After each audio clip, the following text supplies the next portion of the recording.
आदाब नाजरीन, फिर से एक बार मैं हुसैन खालू आप तमाम व्यूवर्स का हम खैर मकदम करते हैं, हम वेलकम करता है। हालात और दिगर अपडेट्स पे मबनी प्रोग्राम, जिस तरह मैंने पहले भी कोशिश की थी, और सबसे पहले इस चैनल का जो है हमेशा यही मैंडेट रहता है कि अवामी मसाइल को लेके, यानी कि पब्लिक इश्यूज़ ग्रीवेंसेस को लेके हमारा हमेशा यही मैंडेट रहा है और इंशाल्लाह आगे भी रहेगा कि आला ओहदेदार तक अवामी मसाइल हम पहुँचाएँ, जिसमें यूटी एडमिनिस्ट्रेशन हो, डिस्ट्रिक्ट एडमिनिस्ट्रेशन हो और LAHDC काउंसिल हो। और साथ ही साथ हमारा ये भी कोशिश रहता है कि जितने भी इश्यूज़, जितने भी डेवलपमेंटल या जो भी एक्टिविटीज़ या जो भी इवेंट या जो भी प्रोग्राम, चाहे वो सियासी हो, मजहबी हो या समाजी हो, उनके आला लीडर्स बुला के उनकी भी राय हम आप तक यानी कि जनरल पब्लिक तक पहुंचाने की हम भरपूर कोशिश करते हैं। और साथ ही साथ दीगर चाहे सोशल हो या पॉलिटिकल हो या एक्टिविस्ट हो, उन्हें भी बुला के पैनल में बिठा के पैनल के थ्रू उनकी भी राय हम आप तक पहुंचाने की हम भरपूर कोशिश करते हैं। तो आप लोगों को ज़्यादा वक्त ना ज़ाया करते हुए एक ऐसी शख्सियत को हमने दावत दी है, इरशाल इशू, जो दिल्ली से बिलोंग करते हैं और इंडियन इंस्टीट्यूट ऑफ फोटोग्राफी में लद्दाख इंचार्ज भी है, और साथ ही साथ इनका एक चैरिटेबल ऑर्गेनाइजेशन भी चलता है आर्ट फॉर काज को लेके। और साथ ही साथ इस चैरिटेबल ऑर्गेनाइजेशन का इरशाल इशू साहब फाउंडर प्रेसिडेंट है। तो बहुत बहुत शुक्रिया सर। हमें पता है सर लद्दाख में आपका काफ़ी शेड्यूल भी काफ़ी टाइट है सर, आपने अपना कीमती टाइम निकाल के हमें देने के लिए पूरे मीडिया फ्रेटर्निटी की जानिब से, कारगिल मीडिया फ्रेटर्निटी की जानिब से, प्रेस क्लब की जानिब से आपको हम वेलकम करते हैं सर। बहुत बहुत शुक्रिया खालू साहब इस चीज़ के लिए। तो स्ट्रेट अवे हमारा यही एक परंपरा रहता है सर इस प्रोग्राम का, जो भी हमारे पास पैनलिस्ट आए थोड़ा बहुत अपना एक इंट्रोडक्शन करे, जिसमें आपकी बर्थ प्लेस, आपका होम टाउन, फिर आपने स्कूलिंग कहाँ से की, फिर आपने हायर स्टडीज़ कहाँ से की, फिर साथ ही साथ आपको फोटोग्राफी में या NGO खोलने का शौक़ कैसा पड़ा, थोड़ा बहुत एक ब्रीफ इंट्रोडक्शन करोगे सर आप अपना, उसके बाद हम इंशाल्लाह प्रोग्राम को हम आगे बढ़ाएंगे सर। सभी लोगों को मेरा आदाब और सलाम, कारगिल के जितने भी लोग हैं। खालू साहब को बहुत शुक्रिया कारगिल टुडे को कि मेरे को यहाँ पे मौका दिया अपने चीज़ों को बोलने का, रखने का। मेरा नाम इरशाल इशू है और मैं एक फ़िल्म मेकर, फोटोग्राफर और सोशल एक्टिविस्ट हूँ। और मेरा जो बर्थ है वो एक बहुत छोटी सी जगह पे हुआ है, संभल करके एक जगह है यूपी के, जहाँ पर मेरा बर्थ हुआ। और स्टार्टिंग के कुछ साल मेरे वहाँ पे निकले हैं। मेरी एजुकेशन वहाँ पर 4th क्लास तक हुई है। उसके बाद मेरे फादर साहब ने मेरे को दिल्ली भेजा अच्छी एजुकेशन के लिए, कि हम अच्छी एजुकेशन प्राप्त कर सकें, मुझे और मेरी बहन को। और तब से मेरा सारा का सारा एजुकेशन जो है सारा दिल्ली में हुआ है। मेरा हाई स्कूल हो, सेकेंडरी हो, मैंने सारा दिल्ली में किया है। और मैंने कॉमर्स बैकग्राउंड से था। मैं आर्ट्स उस टाइम पे हमारे लिए अवेलेबल नहीं था, तो मैंने कॉमर्स लिया, ऑप्शन नहीं था हमारे पास उतना, उस टाइम पे इतना ऑप्शन नहीं होता था। उसके बाद मेरा इंटरेस्ट आर्ट की तरफ बचपन से ही रहा है उस चीज़ का, और मौके कम थे, लेकिन स्कूल में जो मौके नहीं मिले, फिर हमने सोचा कॉलेज में जा कर के हम लोग कुछ करेंगे। एडवर्टाइजिंग की तरफ मेरा बहुत इंटरेस्ट रहा है कि एड फिल्म्स कैसे बनते थे। मेरे को उस टाइम पर एक एड फिल्म में काम करने का एज अ चाइल्ड एक्टर मौका मिल रहा था, लेकिन वो इंटरेस्ट मेरा कैमरे के सामने ज़्यादा नहीं था, कैमरे को पीछे था। जब लोग शूट करते थे देखते थे कि कैसे होता है। बचपन से ही हमें कैमरा घर में होता था, रील वाला कैमरा चलाते थे, करते थे, इंटरेस्ट था उस चीज़ में। लेकिन ये नहीं पता था कि ये मेरा पैशन बन जाएगा आगे चल के, आर्ट मेरा पैशन बन जाएगा। तो मैंने अपना ग्रेजुएशन फिर किया MIT यूनिवर्सिटी से, bachelors in journalism and mass communication, जिसमें मेरा स्पेशलाइजेशन मेरा रहा फिल्म मेकिंग एंड फोटोग्राफी को लेकर के। मैंने उसमें पूरा किया अपना, और वहाँ पर मैंने साइकोलॉजी भी पढ़ा, साथ में एक मेरा सब्जेक्ट था, एंड प्लस मेरे पास जर्मन लैंग्वेज भी था। काफ़ी अच्छा रहा मेरा वहाँ से सफ़र। और उसी के बाद मेरे को मौका मिला, मेरी 3rd ईयर में मेरी फिल्म रिलीज हुई। मेरे फाइनल ईयर का प्रोजेक्ट था, जो मेरा केन्स फिल्म फेस्टिवल में मेरा नाम हुआ, उसमें मेरी फिल्म सेलेक्ट हुई। मैंने इंडिया को as a youngest film maker मैंने वहाँ पे रिप्रेजेंट किया एट दी एज ऑफ, मैं उस टाइम पे तकरीबन 20 या 21 साल का रहूँगा, जब मेरे को कांस फिल्म फेस्टिवल में जाने का मौका मिला, अपनी कंट्री को रिप्रेजेंट करने का मौका मिला वहाँ पे इंडिया पवेलियन में। और मेरे लिए बहुत गर्व की बात थी उस टाइम पे कि मैं इंडिया से हूँ, और आई थिंक मैं वहाँ पे सबसे यंगेस्ट था। बाकी सारे के सारे लोग 70 ईयर्स 60 ईयर्स के थे। सुभाष घई साहब थे, अनुराग कश्यप साहब थे, बहुत लोग थे वहाँ पर जिन्होंने, फिर मेरी फिल्म को वहाँ पे सराहाया गया, सारी चीज़ें मिली। वहाँ से मेरी एक जर्नी स्टार्ट हुई, मेरे को मौका मिला अपने आप को प्रूव करने का। उसके बाद मेरे को बॉलीवुड से मौके मिले काम करने के, लेकिन मेरे को वो पसंद नहीं आया। कॉमर्शियल सिनेमा मेरे लिए कभी था ही नहीं वो चीज़ के लिए। मेरा था कि जो भी मैं आर्ट कर रहा हूँ मेरे को कहीं ना कहीं मैसेज एक देना है, डॉक्यूमेंट्री देनी है। फिर मेरे को मौका मिला कि मैं बॉलीवुड में काम करूँ या मैं मास्टर्स करूँ या पोस्ट ग्रेजुएशन करूं। तो मेरे को मौका मिला MCRC डिपार्टमेंट में, mass communication research centre, Jamia Millia Islamia university, जो one of the best university मानी जाती है हमारी। और आज मैं उसको बहुत ज़्यादा श्रेय देता हूं जो मैं आज हूं, जो उन्होंने मेरे को बनाया है वहाँ के लोगों ने। तो वहाँ का एक बहुत बड़ा रोल है मेरी लाइफ पे जामिया का, कि जिन्होंने मेरे को सिखाया, सब कुछ सिखाया, बेसिक से लेके सारी चीज़ें सिखाई। तो वहाँ से मैंने post graduation diploma in photography मैंने वहाँ से, विजुअल कम्युनिकेशन मैंने किया। मेरा वहाँ पे जितने भी सब्जेक्ट्स थे वहाँ सब में सिलेक्शन हुआ था, लेकिन मेरे को फोटोग्राफी में इंटरेस्ट था कि मेरे को डेप्थ में जाकर के सीखना है सारी चीज़ें। तो मैंने वहाँ से वो चीज़ सीखी, और साइड बाय साइड मेरे को था कि मेरे को दूसरों के लिए थोड़ा बहुत कुछ ना कुछ करना है वो चीज़ पे, अपनी आर्ट को मैं कैसे यूज़ कर सकूँ उस चीज़ को, और साइकोलॉजी में इंटरेस्ट रहा। सर इसमें एक क्वेश्चन ये आता है कि किस तरह आपको शौक पड़ा कि फोटोग्राफी में ही आए, या घर में आपकी इससे पहले भी कोई फोटोग्राफर थे जो प्रोफेशनल फोटोग्राफी वगैरह करते हो, या किसी से इंस्पायर हो के? मेरा फैमिली बैकग्राउंड जो है मोस्टली बिजनेस कम्युनिटी का रहा है। मेरे फादर ने खुद ने लॉ की हुई है, तो मेरे फादर का था कि मैं बिजनेस में आऊँ, कुछ करूँ। मेरी मदर चाहती थी या तो मैं डॉक्टर में जाऊं, क्योंकि मेरी मदर पहले लेक्चरर रही हैं बॉटनी की अपने टाइम पे। जब हम हुए पैदा तब उन्होंने वो चीज़ गिव अप करी हमारे लिए, और वो चाहते थे कि कहीं ना कहीं बने। और हमारा एक अलग एम था कि आर्ट्स की तरफ ज़्यादा रुझान था, कि कुछ करना है आर्ट में, एक इंटरेस्ट होता है। उस टाइम पे मौके नहीं थे, सपोर्ट कम मिला फैमिली से कि क्या करोगे, वो लाइन नहीं है ठीक। हर पेरेंट ये सोचता है अपने बच्चे के लिए सही, एक सेफ फ्यूचर के लिए, कि इतना पढ़ाया है हमने दिल्ली में तो कुछ अच्छा कर सकते हो, BBA कर सकते हो, MBA कर सकते हो, फिर अपना इंडस्ट्री संभाल सकते हो। जो हमारा एक बहुत अच्छा बैकग्राउंड है, मेरे फादर का इंडस्ट्रीज़ है, मैं वो संभाल सकता हूँ। और एक लौता बेटा होने का बहुत फ़ायदे भी होते हैं और बहुत नुकसान भी होते हैं हम लोगों को उस चीज़ के, क्योंकि एक बहुत रिस्पॉन्सिबिलिटीज़ आती है हमारे ऊपर। जी। मेरी सिस्टर खुद एक एडवोकेट है, तो वो चीज़ें थी, लेकिन मौके नहीं मिल रहे थे और स्ट्रगल था, शुरू से ही स्ट्रगल रहा है। एक आर्ट की फील्ड में जब आप आर्टिस्ट की लाइन में जाना चाहते हो तो स्ट्रगल तो साथ में आपके होता ही होता है। जी। पर्सनल स्ट्रगल होता है, फैमिली की साइड से थोड़ा सपोर्ट कम मिलता है। हम फोटोग्राफी करते थे तो बहुत लोग बोलते थे कि अरे ये तो शादी वाला फोटोग्राफर बनेगा, एक ही इमेज है फोटोग्राफर की हमारी इंडियन सोसाइटी में, ये शादी में जाके फोटोज़ खींचेगा। और मैंने वेडिंग फोटोग्राफी करी, नो डाउट मैंने करी, मैंने उससे पैसा भी कमाया अच्छा। तो वो मेरा एक एम था कि मेरे को थोड़ा सा अपने लिए पैसा कमाना है, खुद स्टैंड करना है। लेकिन कहीं ना कहीं नहीं चाहते हुए भी, कि पेरेंट्स नहीं सपोर्ट करते थे, लेकिन पीछे से हमेशा सपोर्ट रहा उनका, कहीं ना कहीं रहा। हमारे सामने नहीं बोलते, लेकिन जब दूसरों से सुनते हैं कि हाँ ये अच्छा कर रहा है तो अच्छा लगता है। जब मेरी फिल्म सेलेक्ट हुई केन्स में, उन्हें कोई आइडिया नहीं था कि केन्स फिल्म फेस्टिवल कितना बड़ा है, लेकिन जिस तरीके से उन्होंने मेरे को उस टाइम पे सपोर्ट किया, मेरे वीज़ा के लिए, मेरे हर तरीके से उन्होंने भागा दौड़ी करी, तो उस चीज़ के लिए मैं आज भी थैंकफुल हूँ अपनी फैमिली का, कि मेरे फादर का, कि उन्होंने जिस तरीके से मेरे को सपोर्ट किया है। हर किसी का एक तरीका होता है दिखाने का, कोई लोग सामने नहीं दिखा पाते कई बार पेरेंट्स, लेकिन पीछे से हमेशा चाहते हैं कि उनका बच्चा जो अच्छा कर रहा है दूसरों के सामने वो आपको अप्रिशिएट करते हैं। जी बिल्कुल। तो अगर हम कंसेप्शन की बात करें, फोटोग्राफी हो या मीडिया हो या जर्नलिज्म हो, पहले भी अगर मैं खुद का भी अगर एक्सपीरियंस शेयर करें, तो जब फर्स्ट टाइम जब मैंने मीडिया यहाँ स्टार्ट की सर, तो काफ़ी लोगों का यही क्रिटिसाइज़ होना कि मीडिया में क्या स्कोप है, पैसे कहाँ से आएंगे, फोटोग्राफी खींच के कहाँ पहुँचोगे।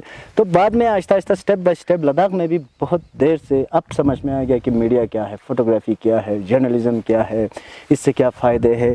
तो इंशाल्लाह स्टेप बाय स्टेप, साथ ही साथ फोटोग्राफी के साथ साथ आपका एक नॉन गवर्नमेंटल ऑर्गेनाइजेशन भी चल रहा है सर, आर्ट फॉर काज को लेके, उसमें आप फाउंडर प्रेसिडेंट भी हो जी।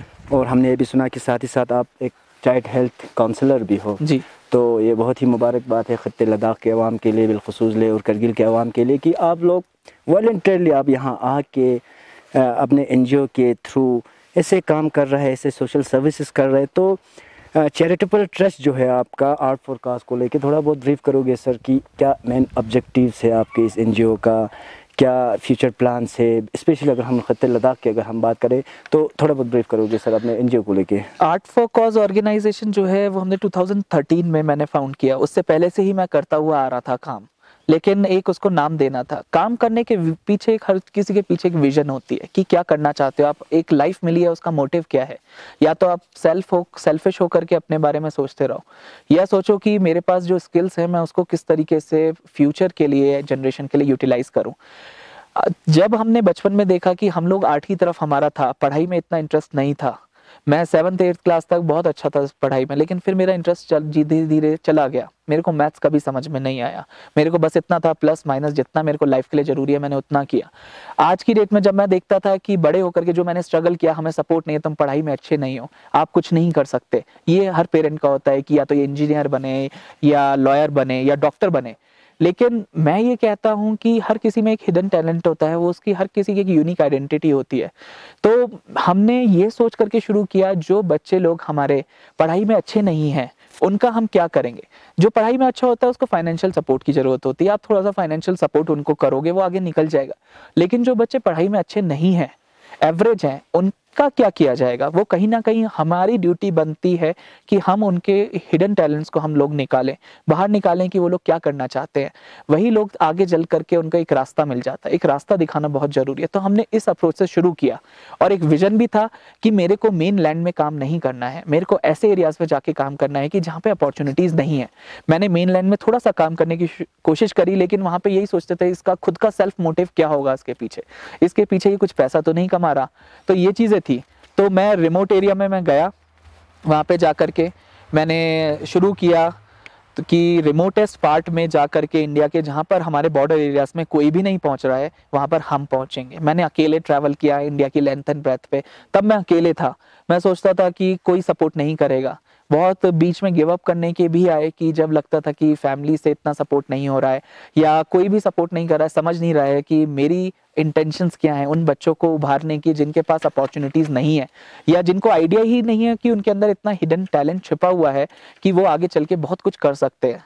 और सिर्फ वो नहीं कि अपने बारे में सोचेंगे। मेरी आज की डेट में जितने भी 3000 बच्चे हम लोगों ने अभी तक लाइफ टच करी है, वो कहीं ना कहीं उनकी लाइफ में 1% ऐसा चेंज आया है कि मैं बड़ा होकर के अच्छा अगर आज मेरे साथ किया है, आप खालू साहब किसी के लिए अच्छा करते हो, तो वो भी कहीं कल बड़ा होकर के सोचेगा जहां मैं इंडिपेंडेंट जाऊंगा, मैं एक बंदे के लिए और आगे करूंगा। That's the chain reaction. वो एक चेन बनती चली जाती है कि एक दूसरे की मदद करने की। हम घर पे बैठ के बहुत सोचते हैं कि इसके लिए दुख हो रहा है, उसके लिए हो रहा है। किसी को सिंपैथी नहीं चाहिए आज के टाइम पे। आप सॉल्यूशन जब तक नहीं दे सकते तो आप सिंपैथी मत दो। कोई सिंपैथी नहीं चाहता है, हर कोई सॉल्यूशन चाहता है। आप रो करके बैठोगे, दूसरे का दुख देख करके, वीडियोस देख करके रोते हैं लोग। हमारे बहुत सारे बच्चों के हम वीडियोस दिखाते हैं तो रोते हैं। हम वही कहते हैं कि आप रो मत, उनके लिए आप क्या कर सकते हो, कुछ कर सकते हो तो आप करो। हम ये नहीं कहते कि उनको पैसा चाहिए होता है, सबसे जरूरी होता है टाइम। एक आदमी जब किसी को समय देता है ना, वो उसके लिए सबसे बड़ी वैल्यू होती है कि उनको टाइम की जरूरत होती है कि आज की डेट में मेरे लिए ये क्या कर सकता है। और एक होप दे रहे हैं हम उन्हें, झूठी होप नहीं दे रहे, अपनी साइड से कोशिश करते हैं। एक स्टेप अगर बच्चा हमारी तरफ लेता है, हम 100 स्टेप लेते हैं उसके साथ हाथ पकड़ के, और कहीं ना कहीं हमें सक्सेस मिले। हमारे पास सक्सेस स्टोरीज बहुत सारी हैं बच्चों की। बहुत सारे बच्चे मेरे पास हर कम्युनिटी के कनेक्टेड है, पूरे बॉर्डर एरिया से, नॉर्थ ईस्ट हो चाहे यहाँ हो। आज की डेट में हमारे सेंटर्स नॉर्थ ईस्ट में हैं, पूरे नॉर्थ ईस्ट बेल्ट पे हम लोग काम कर रहे हैं। हम ट्रांस हिमालयन बेल्ट, हमारी पूरी बेल्ट पे काम कर रहे हैं। लद्दाख में मैं पिछले 7 साल से मैं बेस्ड हूँ। रीजन होते हैं बहुत जगहों पे, जहाँ पे आपका दिल लग जाता है ना, आप वहीं पे बैठते हो। जहाँ पे आपको रिस्पेक्ट मिलती है, आप वहाँ पे बैठते हो। बच्चों से हमें जहाँ जहाँ प्यार मिला, हम वहाँ पे बैठे।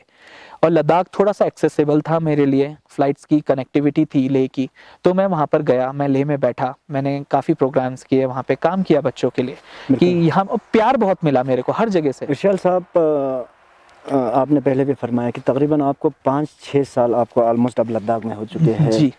आप, जिसमें अगर हम खत्ते लद्दाख कारगिल और अगर हम लेह की बात करें, तो मेरा क्वेश्चन ये होगा सर कि आप किस तरह देखते हो सर डाउन और लद्दाख को, बिलखुसूस यहाँ के टफ टेरेन के हिसाब से, यहाँ की टोपोग्राफी के हिसाब से। विंटर भी आपने देखा, आपने समर भी देखा, यहाँ के जितने भी अप डाउन से इस 5 साल में तो तकरीबन आपने सब कुछ देख लिया सर। इवन कि आपको, आप हमारा लैंग्वेज भी समझ में आता होंगे, बट आपको रिप्लाई करना आपको थोड़ा बहुत प्रॉब्लम होता होगा।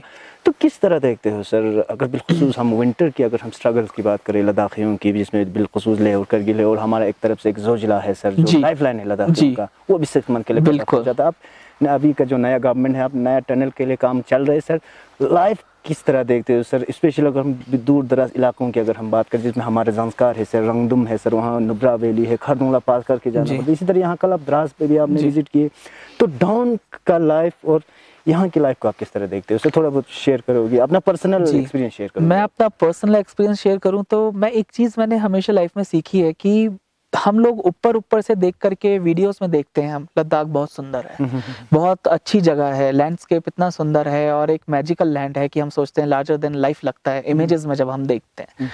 लेकिन इमेजेस के टूरिस्ट आता है यहाँ पे, नो डाउट बहुत टूरिस्ट आता है, आज के टाइम पे टॉप डेस्टिनेशन हो जाती है खालसा।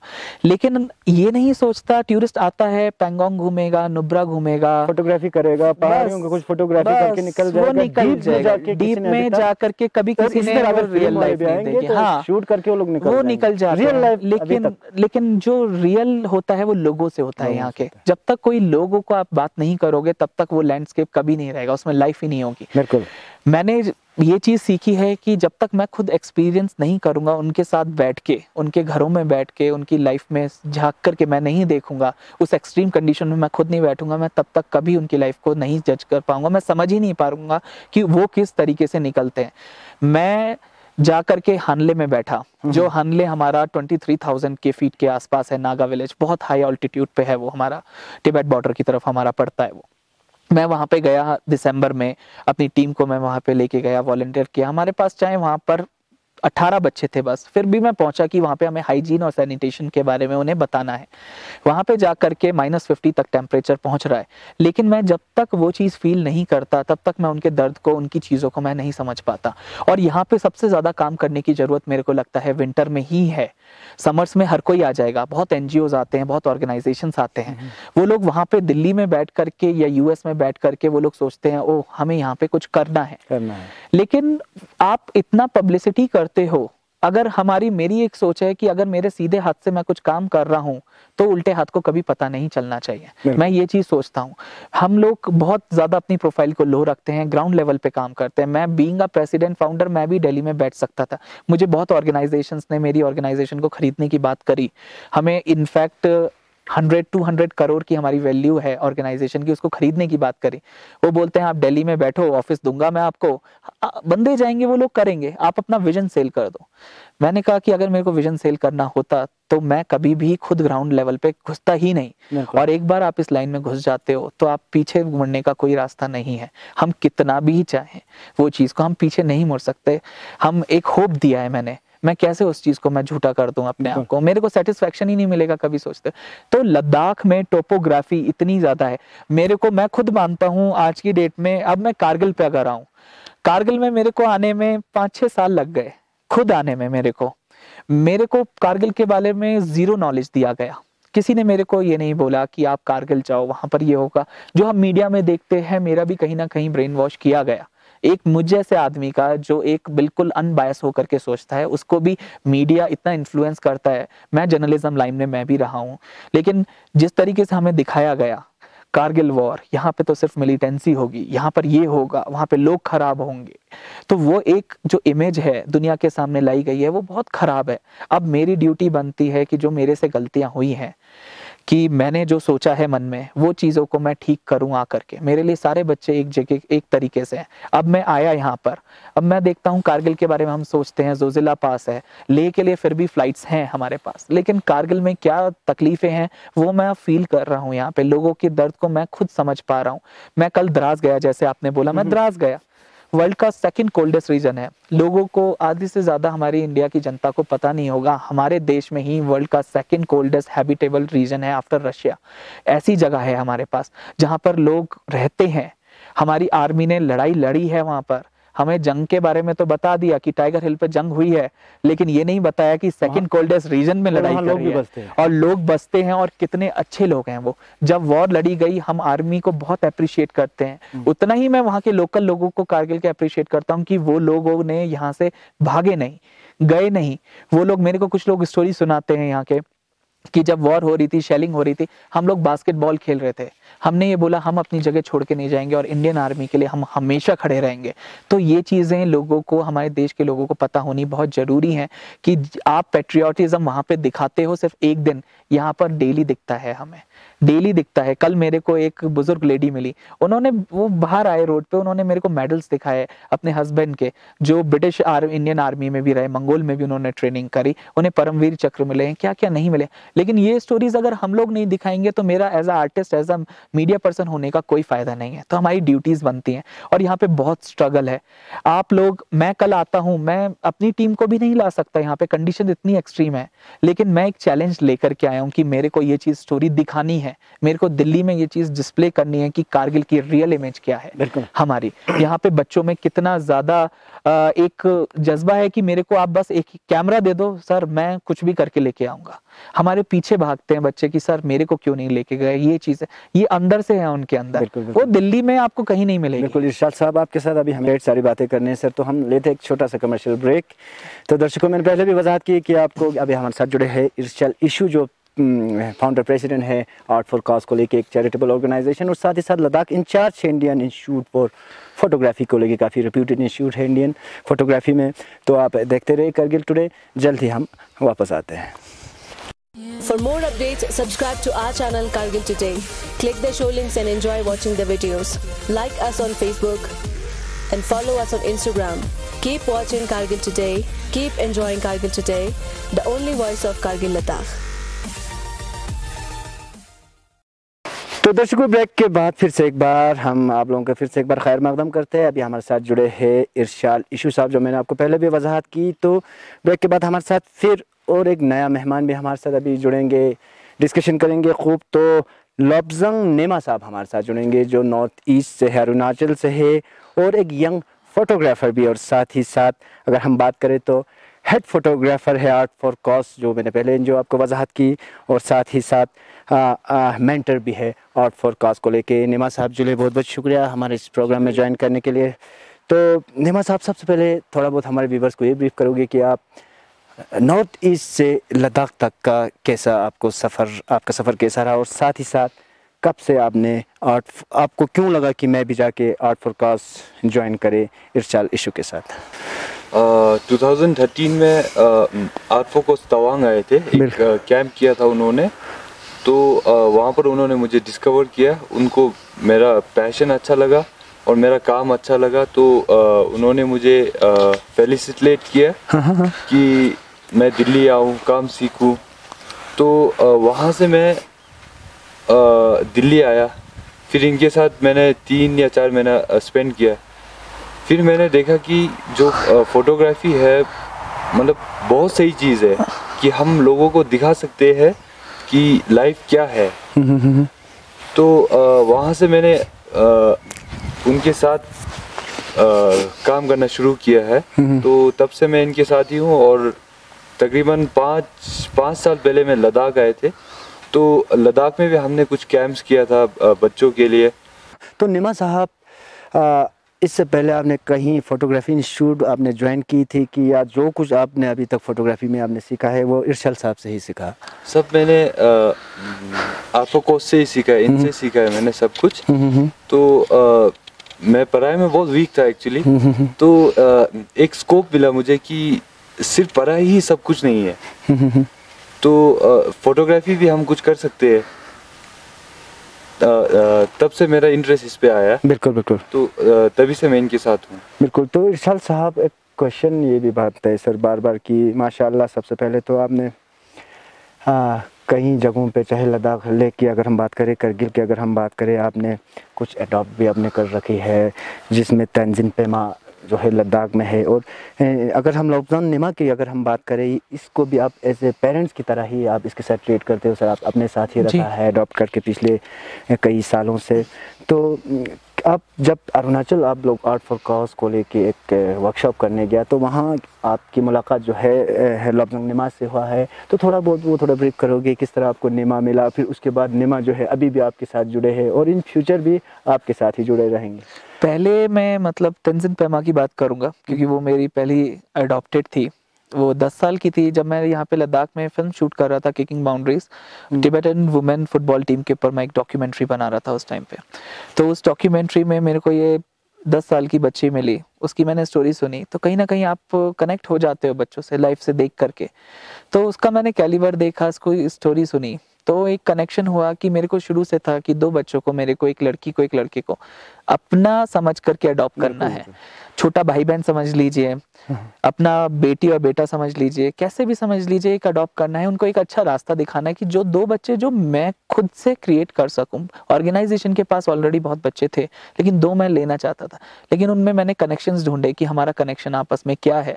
एक ऐसी बॉन्डिंग हो गई कि मैंने पहले तंजिन पेमा को मैंने अडॉप्ट किया एज अ डॉटर। आज की डेट में तो मेरी छोटी बहन की तरह हो गई है, बच्चे बड़े हो गए हैं। फिर मैं जब तवांग पहुंचा, हम कैंप करते हैं वहाँ पे, बच्चों को डिस्कवर करते हैं। लोपसांग मेरे को मिला वहाँ पर, वो ये 8-8, 10-10 किलोमीटर पैदल चल के पहाड़ों पे आता था मेरे से फोटोग्राफी सीखने। हमने देखा कि उसमें है पैशन, वो कुछ करना चाहता है, शौक तो काफी था बच्चों में। बहुत शौक था, बहुत शौक होता है। और वहाँ पे मेरे को इतना प्यार मिला तवांग में। और हमें ये था कि मैं ढूंढ रहा था कि बच्चों को, हम हिडन टैलेंट को ढूंढते हैं कि कोई एक बच्चा हमें ऐसा मिले जिसको हम आगे ले जा सके। ये उस टाइम पे 12 साल का था, तब हमें मिला। जैसे इसने बोला फेलिसिटेट किया, हमने इसे फेलिसिटेट किया ताकि हम उसको मोटिवेट कर सके। जहाँ से हमने यहाँ पे हकीमा को किया, हमने उसको यहाँ पे किया कि हम फेलिसिटेट कर रहे हैं कि उसको मौका मिले। फिर मैं उसे दिल्ली लेके गया। वो दिल्ली में उस टाइम पे, ये मेरे साथ लद्दाख भी मैं उसी टाइम पे लेके आया। फर्स्ट टाइम था इसका, ये 12 साल की उम्र में लद्दाख पहुंचा इसने। और 12 साल की उम्र में ये बच्चों को ऑलरेडी पढ़ाना इसने वहाँ पे शुरू कर दिया था। मैंने इसमें टैलेंट देखा कि जब बच्चे ऑटो पे, हम आजकल प्रोफेशनल भी ऑटो पे कैमरा चला रहे होते हैं, इसने 2 दिन के अंदर अंदर मेरे से पूछा कि सर ये कैमरे का लेंस कैसे बदलना है। हमें भी शौक लगा कि बहुत आगे जा रहा है। फिर मैंने इसको टेस्ट किया पूरा अपने तरीके से कि ये सही है कि गलत है। तो मैंने अपनी टीम से बात करी कि हम इसको स्कॉलरशिप देंगे, इसको आगे लेके जाएंगे। इसके पेरेंट्स का बहुत सपोर्ट रहा, फुल फ्लेज्ड मैनुअली कैमरा सारा कुछ। अभी ये आज की डेट में अपने से, आज की डेट में ही इज जस्ट 19, ये 19 साल का है। और यंगेस्ट फोटोग्राफर का इसको चीफ मिनिस्टर ऑफ असम ने पूरे नॉर्थ ईस्ट की साइड से अवार्ड दिया। उस टाइम पे ये 15 इयर्स का था। और ये ऑलरेडी IIT में अलग अलग जगहों पे अपने से डबल के बच्चों को ये पढ़ा रहा था। तो हमारी एक सक्सेस स्टोरी बनती है। इसकी मैगजीन्स में फोटोग्राफ्स पब्लिश्ड हैं। DC साहब ने तवांग का बहुत रोल दिया मेरे को, अभिषेक देव सर थे जिन्होंने इसको सपोर्ट किया, लेके जाते थे अपने साथ साथ, जहां जा रहे हो चलो मेरा कैमरा लो, सिर्फ शूट करते रहो। तो ऐसे लोग हैं एडमिनिस्ट्रेशन में, ब्यूरोक्रेट्स हैं जो आगे अपने सिर्फ ड्यूटी, लाइन ऑफ ड्यूटी से आगे बढ़कर भी काम करते हैं बच्चों को सपोर्ट। तो इरशाद साहब, अगर फोटोग्राफी की अगर हम बात करें तो इंडियन इंस्टीट्यूट फॉर फोटोग्राफी को लेके भी आपने कई वर्कशॉप किए सर, लेह में भी किए, करगिल में भी किए। करगिल में रिसेंटली आपने in collaboration with tourism department Ladakh ji, तो उसमें किस तरह के माहौल आपको देखने को मिले सर? क्या पोटेंशियल है हमारे बच्चों में? काफी लोगों ने पार्टिसिपेट की और आपने फील्ड विजिट भी की, मैंने देखे सर सोशल मीडिया पे। आप लोग हंदुरमान गए थे, गए थे शुरू। तो क्या पोटेंशियल है सर हमारे बच्चों में, और आगे इनकी फ्यूचर क्या होगी सर? और इन फ्यूचर फोटोग्राफी को लेके आपकी क्या क्या स्ट्रेटजीज और प्लानिंग रहेगी सर? देखिए, इंडियन इंस्टीट्यूट ऑफ फोटोग्राफी का मैं बहुत बहुत ज़्यादा शुक्रगुजार हूँ, स्पेशली राजेश सर का जो उसके फाउंडर हैं। उन्होंने, मैं उनके पास मेंटर था आज से 10 साल पहले, मैंने पढ़ाना शुरू किया था, लेकिन उन्होंने मेरा विजन देखा कि लद्दाख में ये लोग ऑलरेडी कुछ कर रहे हैं, तो हमें इन्हें मोटिवेट करना चाहिए। तो लास्ट ईयर हमने कोलैबोरेट किया इंडियन इंस्टीट्यूट ऑफ फोटोग्राफी के साथ। मैंने उन्हें लद्दाख बोला कि सर आप प्लीज़, लद्दाख में भी हमें बहुत ज़रूरत है कि हम फोटोग्राफी सिखा सके, आपका एक ब्रांडेड इंस्टीट्यूट है, बहुत बड़ा इंस्टीट्यूट है। तो उन्होंने सपोर्ट किया। फिर हमने लद्दाख में लद्दाख आर्टिस्ट रेजिडेंसी उनके साथ होस्ट किया, और हम कारगिल में आए, basic photography workshop Indian institute photography के साथ हमने यहाँ पे होस्ट किया, जिसके लिए मेरे को हसनैन रंगील जो मेरे फ्रेंड हैं, उन्होंने मेरे को पुश किया कि आप कारगिल आओ, हमारे बच्चों में बहुत टैलेंट है। आपको के साथ आप मुंबई में मिले? मैं मुंबई में नहीं मिला, मैं उनसे दिल्ली में मिला फर्स्ट टाइम पे, ट्रैवल फेयर में। जी, मैं एक ट्रैवल फेयर में मिला कि हम जैसे साटे होता है, हम ट्रैवल फेयर में एक नॉर्मली हम मिले, लेकिन एक कनेक्शन ऐसा बन जाता है कि हमारी वहाँ पे किसी कॉमर्शियल को लेके, अपने बिजनेस को लेकर के कभी बात नहीं हुई। तो उसी में ही आपका मन बना लिया, उसने एक कनेक्शन होता है कि 5 मिनट में आप आदमी से इतना कनेक्ट हो जाते हो कि वो आपको अपने भाई जैसा ट्रीट करने लग जाता है कि प्लीज आप आओ। और मैं कोई ऐसा ही ढूंढ रहा था कि कोई मेरे को कारगिल में सही डायरेक्शन में मिला। हमें बहुत यूज करने वाले लोग होते हैं पर्सनल मोटिव के लिए, लेकिन मेरे को राइट डायरेक्शन चाहिए थी कि कोई एक ऐसा आदमी हो जो सोच सके यूथ के बारे में। उसने कहा मेरे को अपॉर्चुनिटी कभी नहीं मिली ईशू भाई, आप प्लीज आओ, मेरे यूथ को अपॉर्चुनिटी दो। उसके सिर्फ ये वर्ड थे, और आपको कोई तकलीफ नहीं होने दूंगा मैं कारगिल में, जो आपके साथ और कुछ जगहों पे हुई हो। तो इसलिए हमने शुरू किया। जब मैं यहाँ पे आया, मैंने वर्कशॉप किया, आगा साहब ने इमीडिएटली बोला आप कर लो। तो मैं उनका भी बहुत थैंकफुल हूँ कि अगा साहब ने भी बोला कि इमीडिएटली उन्होंने कुछ नहीं सोचा, आप करो बच्चों के लिए जो करना चाहते हो। यूथ के लिए हर कोई करना चाहता है यहाँ पर, चाहे आपका एडमिनिस्ट्रेशन हो, काउंसिल हो, सब लोगों ने उसको अप्रिशिएट किया, सब लोग अपनी साइड से करना चाहते हैं। तो बच्चों के पास जब हम बच्चों पे आते हैं, बच्चों में इतना ज्यादा टैलेंट है, इतना ज्यादा टैलेंट, देखिए वो अलग बात होती है। एक होता है कि अंदर से करने का मन है, एक शौक होता है। तो एक हम लोगों ने बोला हम क्लासरूम में कभी वर्कशॉप नहीं करते, ओपन एयर करेंगे ताकि मैं लैंडस्केप दिखा सकूं, कारगिल का लाइव दिखा सकूं। हमने हुंदरमान चूज किया क्योंकि हम उसके बारे में बताना चाहते थे। आज की डेट में दिल्ली में इतने लोगों को हुंदरमान के बारे में मैं बता पाया, मेरे थ्रू, वर्कशॉप के थ्रू, आप लोगों के थ्रू, सारा मीडिया का इतना सपोर्ट रहा, आप लोगों का रहा कि वो एक इतना हाईलाइट हुआ हमारा वर्कशॉप। एक छोटा सा बेसिक एक बेबी स्टेप हमें लेना होता है, तो वो हमने लिया और मेरे को इतना मोटिवेट किया है उस चीज ने, बच्चों ने, कि आप आगे करो। मेरे को हर वक्त मैसेज आते हैं, सर नेक्स्ट क्या है, सर नेक्स्ट क्या है, वो सारी चीजें हैं। तो आपके भी प्रेस क्लब से बहुत सारे थे जो मेरे स्टूडेंट थे उसमें, उन्होंने मेरे को इतना प्यार मिला। और कुछ ऐसे लोग हैं जो एनएसडी से हैं। यहाँ पर सबसे अच्छी चीज क्या है, लोगों में ईगो नहीं है, घमंड नहीं है कि मैं एनएसडी से हूँ या मैं किसी फिल्म में आया हूँ या मैं पॉलिटिशियन हूँ या मैं वो हूँ। सब लोगों ने अपनी साइड लाइन में एक चल के कि हम यूथ के लिए कर रहे हैं, फैमिली की तरह। एक वो चीज सबसे अच्छी लगती है कारगिल की, एक कम्युनल हार्मनी इतनी स्ट्रांग है यहाँ पर, हर कोई यूथ के लिए काम करना चाहता है। और दूसरा मैं ये चीज बोलूंगा कि ऑडियंस को, जितना भी लोग आप लोग देख रहे हैं कारगिल टुडे के माध्यम से, जितने भी पेरेंट्स हैं, जो सिविल सोसाइटी है हमारी, नॉर्मल लोग हैं, देखिए पॉलिटिशियन हो गए, हमारे काउंसिल हो गया, एडमिनिस्ट्रेशन, वो लोग कर रहे हैं अपने साइड से काम, लेकिन सिर्फ उनकी ही ड्यूटी नहीं बनती है, आपकी भी उतनी ड्यूटी बनती है, मेरी उतनी ड्यूटी बनती है, मीडिया की उतनी ड्यूटी बनती है कि हम लोग अपनी साइड से एक्टिविटीज करते रहें। सिर्फ मीडिया, ये आपका काउंसिल और एडमिनिस्ट्रेशन सब कुछ नहीं कर सकता। सर, अगर हम आपके प्रोग्राम्स, अपकमिंग प्रोग्राम्स और फ्यूचर प्लान्स की अगर हम बात करें, फोटोग्राफी को लेकर अगर हम बात करें, तो विंटर में आपकी क्या प्रोग्राम? मैं देखिए, और साथ ही साथ आने वाले मैं पूरा दिसंबर मैं सिर्फ कारगिल के लिए निकाल के बैठा हूँ। मेरा यहाँ पे दिल लग गया है, यहाँ पे लोगों से इतना प्यार मिला है। तो अब हम ये सोच रहे हैं कि यहाँ पे मैं जितनी वर्कशॉप कर सकूँ, मैं आपको भी रिक्वेस्ट करूंगा कि प्रेस क्लब के लिए भी हम लोग प्लान कर रहे हैं कि हम कुछ करेंगे प्रेस क्लब के साथ मिलकर। मेरा एक सबसे मेन टारगेट है कि मैं कारगिल की जो रियल इमेज है वो मैं दिल्ली में दिखा सकूं। वो चीज पे हम प्लान कर रहे हैं कि हम कुछ ऐसा वर्कशॉप, हम फोटो सीरीज करेंगे या एड फिल्म्स बनाएंगे या रूरल लाइफ, हमारी जो रियल लाइफ है, हम वो चीज दिखाते हुए विंटर में कितनी हमारी कंडीशंस है वो हम कल्चर के साथ जोड़ते हुए हम वो दिल्ली में प्रेजेंट करना चाहते हैं, लोगों को दिखाना चाहते हैं। मेरे थ्रू मैं दिखाना चाहता हूँ कि कारगिल क्या है, आप लोगों के थ्रू दिखाना चाहता हूँ कारगिल क्या है, वो चीज है। फ्यूचर में हम लोग बच्चों के लिए वर्कशॉप्स प्लान कर रहे हैं। ज़ंस्कार से मेरे को ऑलमोस्ट 70 बच्चों की एप्लीकेशंस आई।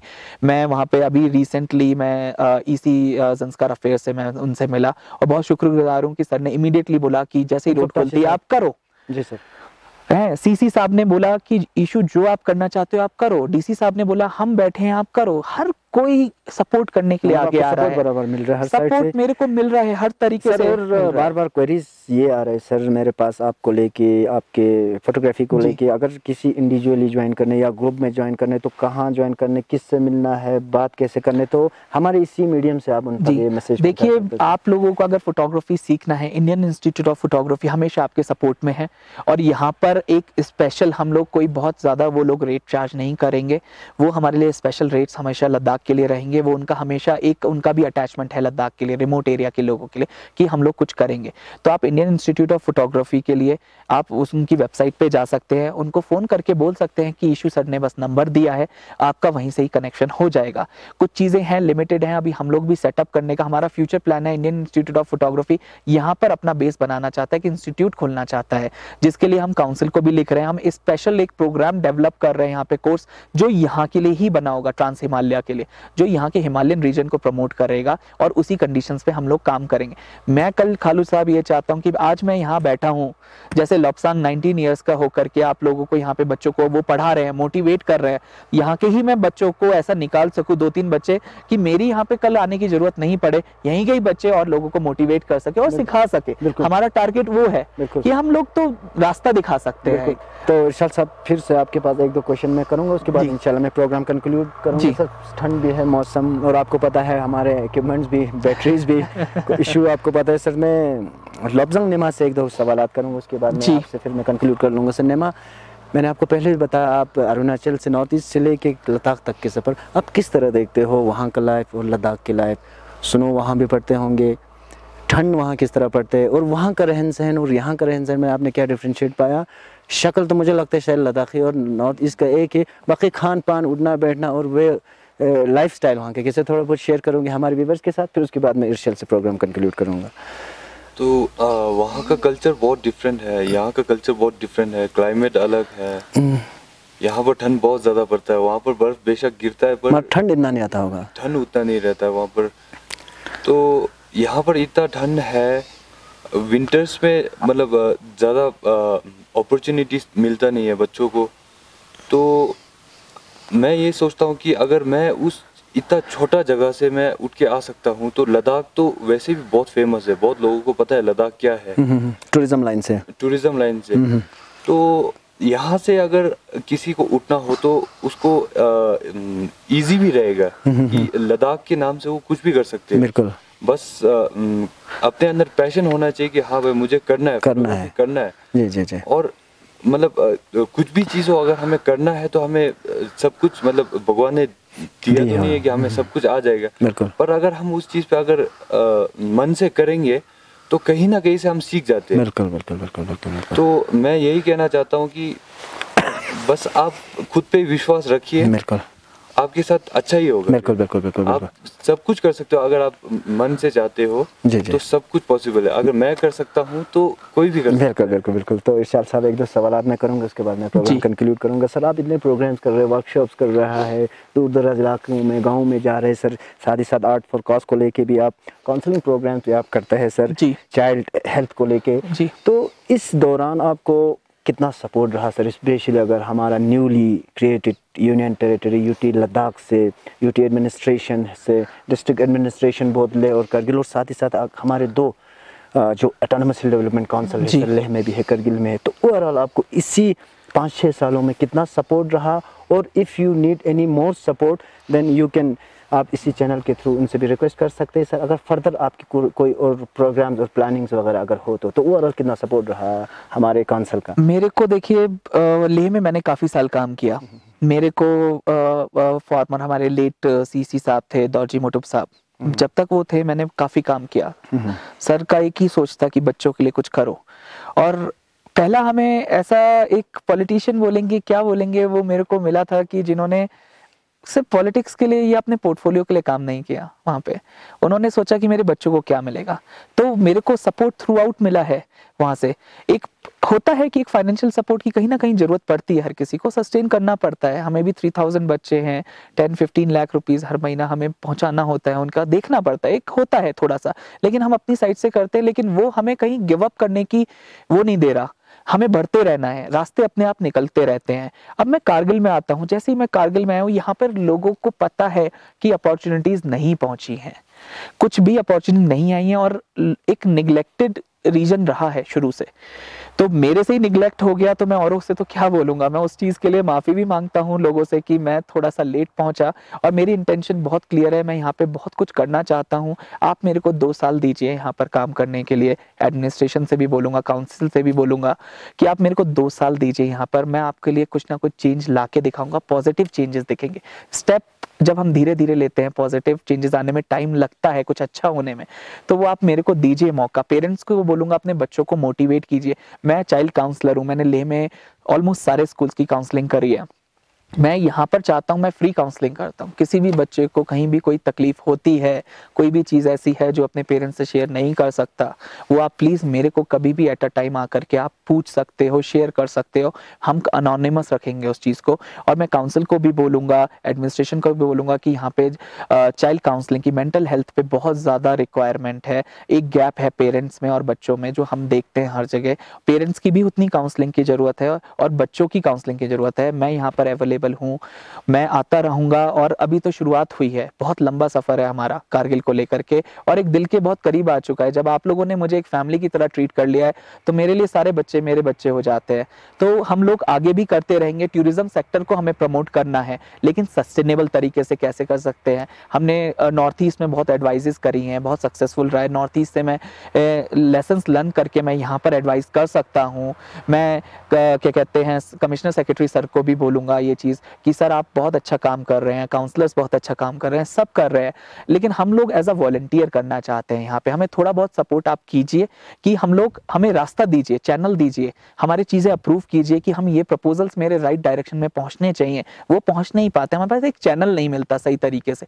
या तो नीचे के कुछ लोग होते हैं कि जो नहीं करते, लेकिन राइट डायरेक्शन जिनके पास डिसीजन मेकर्स हैं, आप लोग प्लीज़ हमारी पॉलिसीज़ को एक बार सुन लीजिए कि हम ये करना चाहते हैं। उसके बाद आपका डिसीजन है सर कि ठीक रहता है नहीं रहता, वो आपके हाथ में है। आपको लगता है कि बेनिफिट होगा, आप कीजिए, लेकिन मेरी बात सुनिए। मेरे पास बहुत सारे आइडियाज़ हैं बच्चों को लेकर के और टूरिज्म को लेकर के कि हम ये चीज़ें कर सकते हैं। एंड आपका कारगिल यहाँ पर टॉप डेस्टिनेशन बन सकता है फिल्म इंडस्ट्री के लिए। ये मैंने स्कोप देखा है, फोटोग्राफी के लिए, आर्ट्स के लिए। बच्चों में इतना टैलेंट है और हर कोई आर्टिस्ट है कारगिल में, हर आदमी आर्टिस्ट है। तो वो चीज़ को आप निखारिए और लेके आइए। एंड विंटर टूरिज्म का इतना स्कोप है यहाँ पर, हमने देखा है कि ये हिट हो सकता है हमारा। हम दूसरे देशों में जाकर के 9-9 लाख के पैकेज हम फिनलैंड में देते हैं, सिर्फ क्या दिखाने के लिए, स्टार्स, ये चीज़ें, आइस वगैरह। हम यहाँ पर क्यों नहीं शुरू कर सकते? लोगों को मोटिवेट कीजिए। मेरे पास बहुत है, मैं ग्रूमिंग सेशंस करना चाहता हूँ बच्चों के लिए, हॉस्पिटैलिटी सेक्टर में करना चाहता हूँ, साइकिल फेडरेशन ऑफ इंडिया को मैं यहाँ पे लाना चाहता हूँ, वर्ल्ड कबड्डी फेडरेशन को यहाँ पे लाना चाहता हूँ। तो आप मेरे जितने भी लाइजनिंग है मैं यहाँ पे यूटिलाइज करना चाहता हूँ, जितने भी रिमोट एरियाज हैं। और लद्दाख तो हमारे बिल्कुल दिल के करीब है। मतलब मैं 7 साल अगर मैंने निकाल दिए तो कहीं ना कहीं मैं यहाँ का भी हिस्सा बन गया हूँ। और आप हमें अपनाइए, हम लोग आगे काम करते रहेंगे। बहुत शुक्रिया इशू साहब। अगर लास्ट में ब्रीफ में एक थोड़ा सा मैसेज, जो यंग फोटोग्राफर, जो नए फोटोग्राफर आना चाहता है, आपके साथ ज्वाइन होना चाहता है, फोटोग्राफी सीखना चाहता है, एक छोटा सा मैसेज, उसके बाद में प्रोग्राम कंक्लूड करूँ। मेरे लिए जितना भी हमारा यूथ है, मैंने पहले भी चैनल के माध्यम से बोला है, देखिए कि कोई भी आपको हाथ में प्लेट में लाके सर्व नहीं करेगा कुछ भी चीज़। एक स्टेप आप लीजिए, 10 स्टेप हम लेंगे। और दूसरा एक चीज़ बोलूँगा कि आप अपना विजन, आंखें हमेशा खुली रखो। कब मैं बचपन से ये लॉपसांग को भी हमने बोला, जितने भी बच्चे हम उनको बोलते हैं, हमेशा आंखें खुली रखो। कब कौन आपकी लाइफ आकर के बदल देगा पता नहीं चलेगा। तो आप बस होप मत छोड़ो, कभी भी कुछ भी अच्छा हो सकता है। जी बहुत बहुत शुक्रिया। तो दर्शकों, अभी तक आप देख रहे थे, हमारे साथ जुड़े थे इरशाल, इशू और लॉपसांग निमा, जो ओवरऑल डिस्कस कर रहे थे अपने 5-6 साल का जो सफ़र है इन्होंने जो लद्दाख में बिताई है, आर्ट फॉर कॉज को लेके, फोटोग्राफी को लेके डिटेल में आप लोगों के साथ शेयर की। और इनके साथ अगर फोटोग्राफी रिलेटेड कोई जुड़ना चाहता है तो आप इनसे कांटेक्ट भी कर सकते हैं। अभी ये कारगिल में है, इनके विंटर में भी काफ़ी प्रोग्राम्स है और समर में भी इनके काफ़ी अपकमिंग इनके प्रोग्राम्स है। तो डिटेल इन्होंने आप लोगों से डिटेल में आप लोगों से बता दें कि ये लोग अभी तक पिछले 5-6 सालों से जो है लद्दाख में इन्होंने क्या क्या किए, चाहे वर्कशॉप हो या प्रोग्राम हो, बराबर आप लोगों के साथ शेयर की। तो अगले हफ्ते फिर मिलते हैं किसी और एक लीडर के साथ, किसी और एक पैनलिस्ट के साथ, किसी और एक एक्टिविस्ट के साथ या किसी और एक नए मेहमान के साथ। तो इस समय मेरे साथ कैमरा लाइन पे जुड़े मोहम्मद असलम और मैं हुसैन खालू। मुझे दीजिए इजाज़त, खुदा हाफिज़, जुड़े। For more updates, subscribe to our channel Kargil Today.